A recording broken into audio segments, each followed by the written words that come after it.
Arrancamos una nueva edición de Café Financiero con toda la información necesaria para cuidar tu dinero. Ya está con nosotros Yamila Escala. ¿Qué tal, Yami? ¿Cómo andás? Muy bien, ¿cómo les va? Vamos a hablar sobre la necesidad de más y mejores controles de alcoholemia en las calles del país, ¿no? Sí, cómo habla de ello también las cifras a nivel internacional. Muy bien, Melina Manfredi, ¿qué tal? ¿Cómo andás? Hola, Ale, ¿cómo estás? Melina, nos vas a presentar un nuevo instrumento y el cheque electrónico. El cheque se renueva para estar acorde a los tiempos. Muy bien.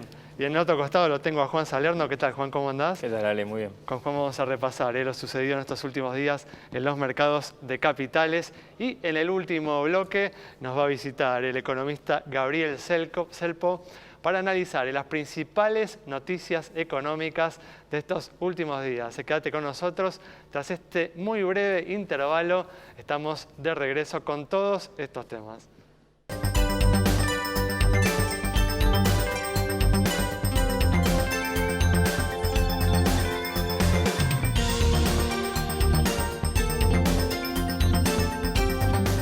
Muy bien, comenzamos analizando la actualidad económica y el dólar hoy cerró en 43 pesos con 25, su nivel más bajo desde mediados de abril.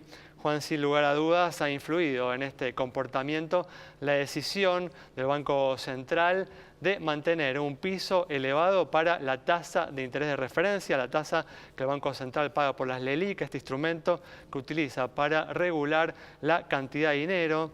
Con esta decisión garantiza, ¿no?, que aquellos que apuesten a las colocaciones en pesos van a seguir obteniendo un rendimiento muy atractivo en las próximas semanas. Y también hay que decir, ¿no?, que el Banco Central se maneja, ¿no?, con particular cautela porque sabe que cualquier noticia negativa en el ámbito político puede alterar por completo esta calma financiera que estamos viviendo en las últimas semanas. Totalmente. Sí, Argentina, además de ser de los países que mayor tasa de retorno ofrece en dólares, también es de los países que mayor tasa ofrece en medida en moneda local, ajustada por inflación, ¿no? También tasas reales de mayores al 30%, ¿no? Elevadísimo. Entonces yo creo que sí, tiene mucho que ver lo que está haciendo el Banco Central. A mí me gustaría ver al Banco Central ahora ganando, digamos, poder de fuego para enfrentar una futura volatilidad que podemos tener tras las elecciones de agosto. Y eso creo que lo estuvo haciendo durante sus últimos meses porque pasó de estar vendido en el mercado de futuros a estar comprado al cierre de mayo, y entiendo que también durante junio estuvo incrementando esa posición, con lo cual, como decís vos, las noticias locales ayudan, también el contexto global ayuda a que haya mucho más apetito por monedas de mercados emergentes y de gran volatilidad como el argentino, porque también estamos viendo estabilidad en todas las monedas de emergentes, ¿no? Bueno, en instantes, en unos minutos, vamos a hablar también de lo que sucedió a nivel de los bonos, ¿no?, con la caída de riesgo país. Pero ahora vamos a hablar de seguros y comentábamos hace instantes la necesidad, ¿no?, de más y mejores controles de alcoholemia en nuestro país. Recuerden que estar alcoholizado y chocar no está contemplado por la cobertura del seguro de auto, ¿sí? Es una exclusión de cobertura, justamente. Ahora, por un lado está el pedido y los datos de Luchemos por la Vida, y por otro, concreto también lo que viene en materia de cifras de lo que va surgiendo mes a mes, semestre a semestre. Por ejemplo, este primer semestre del año respecto de 2018 aumentó un 31% los controles de alcoholemia en la ciudad de Buenos Aires. Ahora, positivo. Sí, desde ya. No es un aumento, o sea, es un aumento del 30%, ahora vamos a ver a nivel internacional qué pasa, pero el punto es que, según la Secretaría de Transporte y Tránsito de la ciudad, la cantidad de casos nunca supera el 2%. Esto cuando uno va al control y al resultado del control, el positivo, ese más de 0,5 en autos, más de 0,2 en motos. Esto estamos hablando no principiantes, no profesionales, donde saben que no hay límite, es 0. Ahora, por un lado estas cifras, por otro lado, la que te voy a decir ahora. A ver. El 27% de los motociclistas, ¿sí?, involucrados en choques con víctimas fatales estaba con presencia de alcohol en sangre. Exactamente. Entonces, no hubiera pasado el control de alcoholemia. O sea, que se hubiera evitado un accidente. 27%. Notable. ¿Sí? Siendo los primeros los motociclistas, los afectados en accidentes vinculados a lo que es seguridad vial. O sea, que se nota que no se le hace mucho a los motociclistas, ¿no? El control de alcoholemia, porque si no hay el 2%. Bueno, el caso ¿no? es que para autos esto es el 25%. Entonces, por un lado está este dato del 2% en lo que da positivo el control, pero por otro lado es muy alta la cifra de accidentes con víctimas fatales vinculados a la alcoholemia.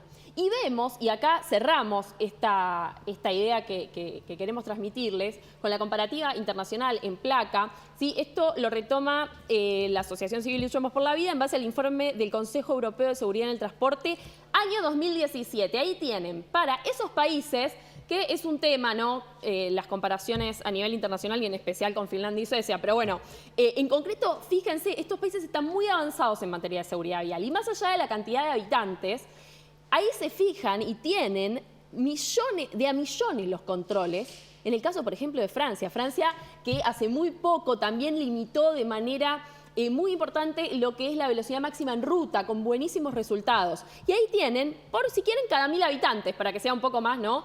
En contexto. 7 cada 1000 habitantes es el estimado en Argentina para ese año. Estamos hablando de 2 años atrás. Los datos y cuán... Estamos más lejos de lo que se justificaría, ¿no? Por la diferencia de, bueno, de desarrollo, ¿no? Económico. Evidentemente, si bien habiendo aumentado un 30%, no es tanta la diferencia, pareciera que hay que aumentarlos aún más. Y sí, veremos cómo, y en especial, bueno, en lo que refiere a motos, veremos cómo eso va escalando año a año. Muy bien, perfecto. Bueno, vamos a continuar con el repaso de lo sucedido en los mercados de capitales y hace instantes. Decíamos que el riesgo país también cayó hoy, cayó por debajo de los 800 puntos, también por primera vez desde abril, ¿no, Juan? Totalmente. Acordate que en abril estábamos más cerca de los 1000 y ahora estamos 200 puntos abajo de riesgo país, que la realidad es que es algo muy relevante porque... Recordemos que hay muchos fondos globales con tenencia muy importante de bonos argentinos que todavía siguen, digamos, sobreexpuestos a Argentina y eso, digamos, es algo que condiciona cuando los precios se empiezan a recuperar y muchos fondos se empiezan a vender. Y ahora lo que estamos viendo es todo lo contrario, no solamente que están conservando las posiciones en bonos argentinos, sino que hay que compañías como YPF la semana pasada y Pampa Energía el día de ayer que pudieron emitir bonos en el mercado global. Que son datos, digamos, muy alentadores de lo que podemos esperar si la situación local, doméstica, política continúa relativamente bien. Tal cual, es fundamental, ¿no? Que baje el riesgo país para que la Argentina pueda volver a financiarse, ¿no? En los mercados internacionales y no dependa de los recursos del Fondo Monetario Internacional, ¿no? Totalmente, totalmente. Muy bien, bueno, con esta información cerramos este bloque. Quédate con nosotros, en instantes estamos con vos.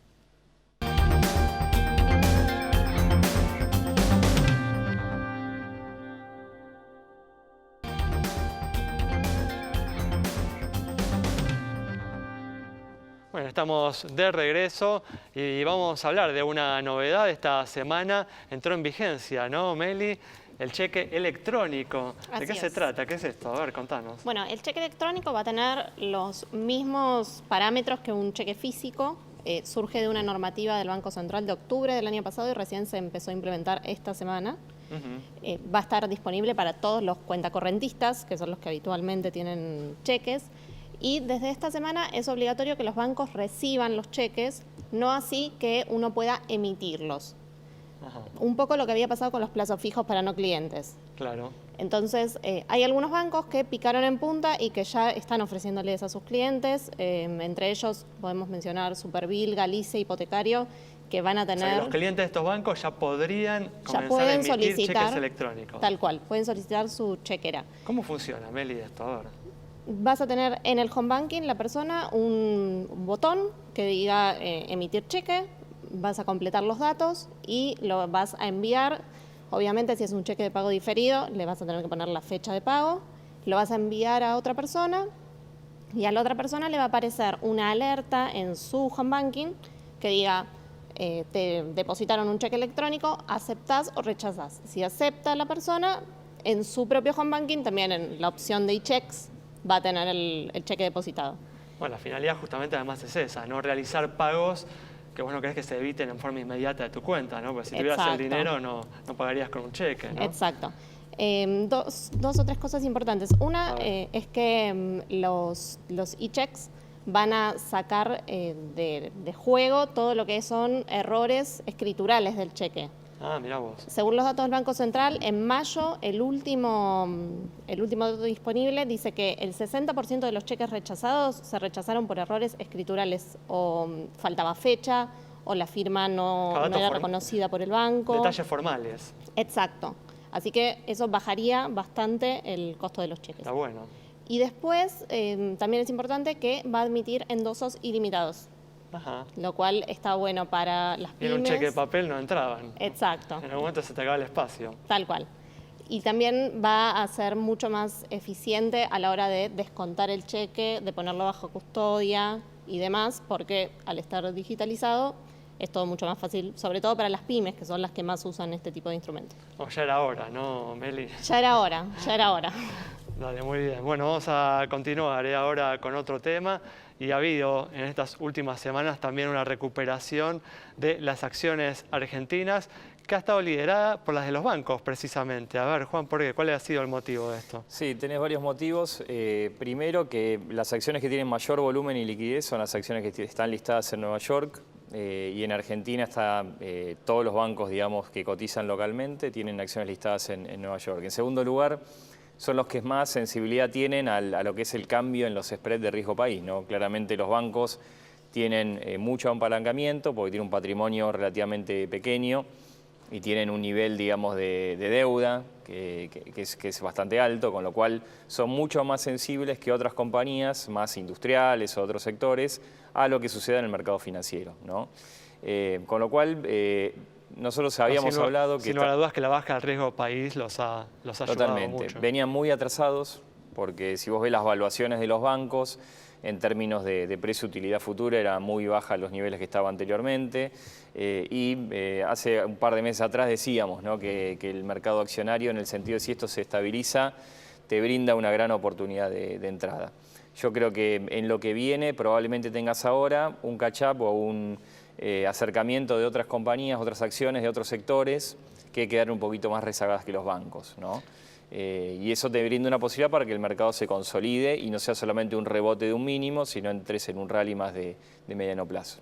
Ahora te voy a hacer una pregunta que te debería hacer el viernes en el espacio que dedicamos justamente a aquellos que están evaluando qué hacer con su dinero.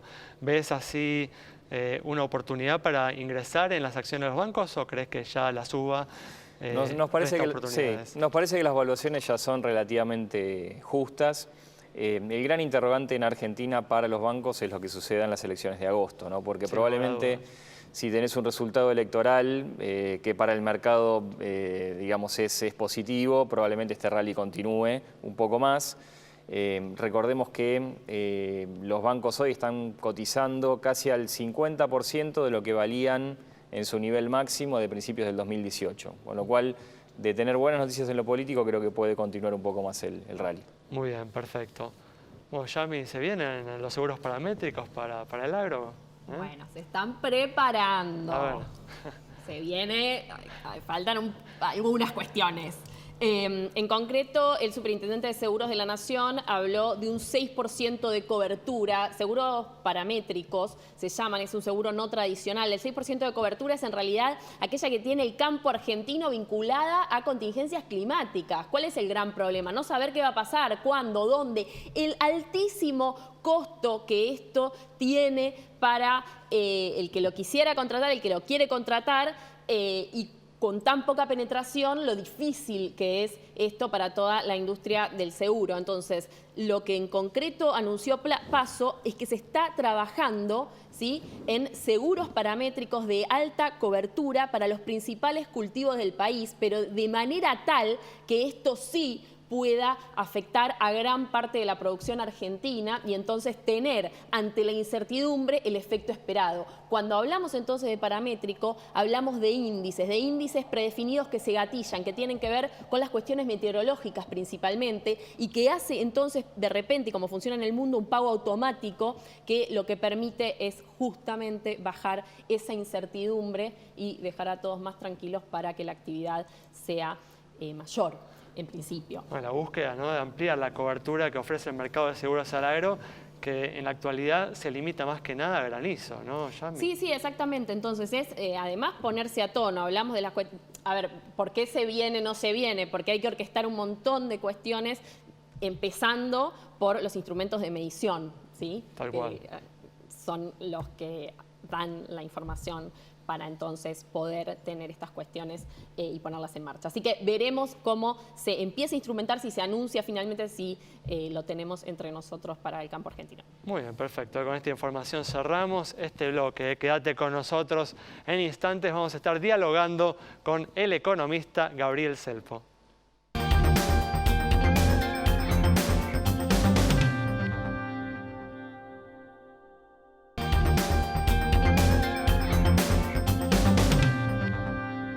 Bueno, ya estamos aquí con la presencia del economista Gabriel Selpo para analizar los hechos más destacados en materia económica de estos últimos días. ¿Qué tal, Gabriel? ¿Cómo andás? Un gran placer estar acá. ¿Cómo te va? ¿Bien? Bueno, gracias por estar aquí. Bueno, como comentábamos en el primer bloque, esta semana el Banco Central anunció que mantendrá un piso a la tasa de interés de referencia del 58%. Para el mes de julio también anunció una reducción en el dinero que los bancos deben mantener inmovilizado cuando reciben depósitos a plazo fijo.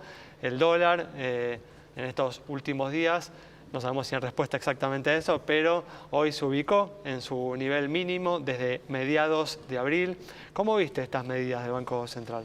Bueno, se puede ver cómo el Banco Central intenta evitar lo que le pasó en febrero-marzo, ¿no? Cuando se sobreconfió un poco que había cierta calma cambiaria al principio del año. La verdad que todo parecía muy bien, parecía que las tasas disparatadas podían bajar muy rápido. Bajó muy rápido y se sobreconfió. Lamentablemente el tipo de cambio saltó de manera muy acelerada, la expansión de dinero que habían generado en ese momento fue excesiva y eventualmente tuvo que dar vuelta atrás y subir más las tasas de lo que la venía bajando incluso. Lo que intenta hacer ahora es ir muy despacito, con pasos firmes, muy paulatinamente, intentando de, ir avanzando hacia una normalización de la política monetaria. Estas tasas son ridículas y la cantidad de encajes que tienen los bancos prácticamente le hace imposible que presten un préstamo a cualquier persona, pero muy despacito. Hay que recordar, ¿no? Por ahí se me escapa alguna actualización, pero la cantidad, el porcentaje de los depósitos que los bancos deben mantener inmovilizados está en torno al 30%. Sí, sí, cuando en un sistema financiero normal eso está más cerca del 20%. Exacto, incluso un poco menos. Anteriormente a todo este episodio estamos del 12-14%. Y actualmente estamos casi en el 30, con encajes obligatorios del ELIC. Y comentamos en el primer bloque también, ¿no? Las tasas de interés, si uno las calcula en función de la inflación esperada para los próximos meses, está en torno al 20% real, ¿no? Una tasa de un plazo, bueno, la tasa de referencia, ¿no? Sí, sí, efectivamente, la de los plazos fijos también están pagando mucho. Es un proceso de estabilización, el cual es costoso. Les es costoso al Banco Central mantener esas tasas, pero mucho más costoso, como vimos en febrero o marzo, es bajarlas abruptamente y traer inestabilidad económica. Es que acá también, digamos, hay que señalar y destacar lo que mencionábamos también en el primer bloque, ¿no? Un mal resultado, una mala noticia en lo político podría rápidamente alterar por completo la calma, ¿no? La calma financiera que estamos viviendo en estas últimas semanas. Completamente. Lo que hoy parece alto, de repente con un mal resultado en la PASO puede parecer específicamente bajo para decir, bueno, me quedo con este nivel y estas tasas de interés. Por ende, el Banco Central tiene que ir muy despacito para no volver a cometer el error en momentos donde todavía es todo bastante inestable, lamentablemente, ¿no? ¿Y cuándo dejaría de ser calma? Hola, Gabriel, ¿cómo estás? ¿Qué tal? La verdad que tiene que pasar el evento binomial, en el cual son las elecciones, el cual determinan que los precios o estén muy baratos o muy caros. No, me refería, disculpa, ¿a qué ritmo se banca la economía para no entrar en una situación tensa nuevamente en la que todo se empieza a ajustar de nuevo y empiezan las alertas a ser aún mayores? ¿En qué rangos nos estamos moviendo? ¿Hasta qué valor del dólar en cuántos días? No sé si ¿Vos decís a cuánto se puede sostener esto? No, ¿hasta qué punto? O sea, ahora estamos en 43.25, ¿no? De repente, ¿46 ya es mucho o 48?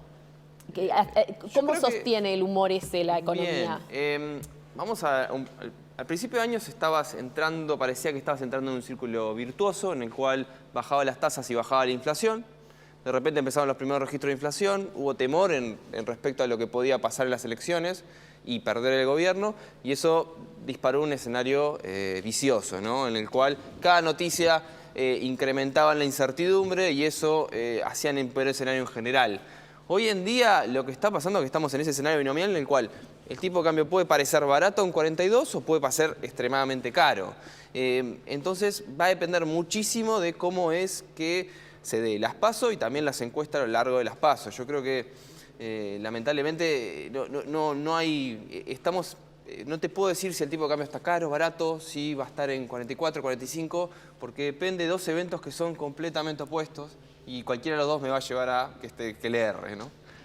En lo personal, ¿no crees que esta hipersensibilidad de los mercados financieros al resultado electoral es justificada? ¿Crees que realmente el futuro económico de la Argentina va a ser muy distinto de acuerdo a quién gane las elecciones en octubre? Bueno, es interesante, porque lo que pasó con el kirchnerismo es que intentó moverse al centro porque veía que en principio no iba a ganar las elecciones. Ahí tenemos la idea de Alberto Fernández, e incluso los discursos de Alberto Fernández es una ortodoxia que a veces parece que al gobierno lo deja un poco... Bueno, la incorporación de un referente económico como Guillermo Nielsen, que ha sido un entrevistado habitual aquí en Café Financiero, por ¿no? ejemplo, en la cual no están militando un default, están pidiendo que van a mantener el resultado fiscal positivo. Guillermo Nielsen muchas veces ha criticado justamente a este gobierno por ser muy frágil y débil en su avance hacia el equilibrio fiscal, ¿no? Pero si hay algo que es clave, es la confianza. Y lo cierto es que todavía los mercados no confían en Alberto Fernández por más que le ponga otros referentes importantes ortodoxos económicos. Si llega Alberto Fernández y quiere tener un buen escenario, tendrá que exagerar como exageró Lula cuando llegó a la presidencia en el 2002, que designó a Meireles en el Banco Central y arregló con el FMI para seguir el programa. Tiene que primero dar señales para que la gente le crea, ¿no? A diferencia del gobierno que ya relativamente le cree. Tal cual. ¿Cuál es tu opinión respecto del acuerdo con la información que tenemos al momento, ¿no? Mercosur-Unión Europea. Bueno, es una agenda que la verdad que Argentina no puede dejar de posponer. Somos una de las economías más cerradas del mundo. La verdad que necesitamos abrirnos para comerciar. Lo cierto es que como principio es un buen punto de partida para poder abrirnos. Ahora, para abrirnos necesitamos encarar una cantidad de reformas y muchísimo trabajo por delante, porque si no nos vamos a abrir y nos va a pasar un poco como pasó a veces en los 90, donde por un mal sistema cambiario, el 1 a 1, que nos dejaba un tipo de cambio atrasado, teníamos una inestabilidad económica en ese sentido y no podíamos ajustar. Por ejemplo, no estamos preparados para ese grado de apertura y tenías que hacer algo con el esquema cambiario monetario. No lo hicimos. Bueno, terminó mal. Ahora lo que tenemos, bueno, una agenda que eventualmente tenemos que abrirnos, como se abrió el resto del mundo, y para hacerlo tenemos que hacer lo que hizo el resto del mundo, que es sentarse a reformar la economía, mejorar las reformas laborales, las reformas impositivas, hacer un sistema provisional sostenible en el tiempo, no quiere decir recortar, pero por lo menos que sea sostenible en el tiempo, y es eso básicamente, nos deja las puertas de muchísimo trabajo para poder encaminarnos hacia una economía relativamente desarrollada. ¿Crees que existe alternativa además a un acuerdo como este? Yo creo que tenemos que aprovecharlo. Creo que la economía argentina tiene que integrarse al mundo, tenemos mucho para ofrecer y el mundo tiene mucho para ofrecernos. Y no solamente eso, ya no es una década para estar cerrado. En los 50 no existía Netflix. En ese sentido me quiero decir, muchas cosas las que hoy en día tienen precios internacionales, anteriormente no los tenían. Es muy difícil que algo no se comercie internacionalmente. Y si no estamos integrados a la economía global con precios, es muy difícil que podamos hacer una economía incluso sostenible. Vamos a estar todo el tiempo pisándonos a nosotros mismos. Tal cual. Bueno, Gabriel, muchas gracias. Un gran placer. Nos vamos entonces con este análisis del economista Gabriel Selpo sobre la situación de la economía argentina y sobre las perspectivas para el futuro. Nos reencontramos el próximo viernes a las 20 horas aquí en Metro.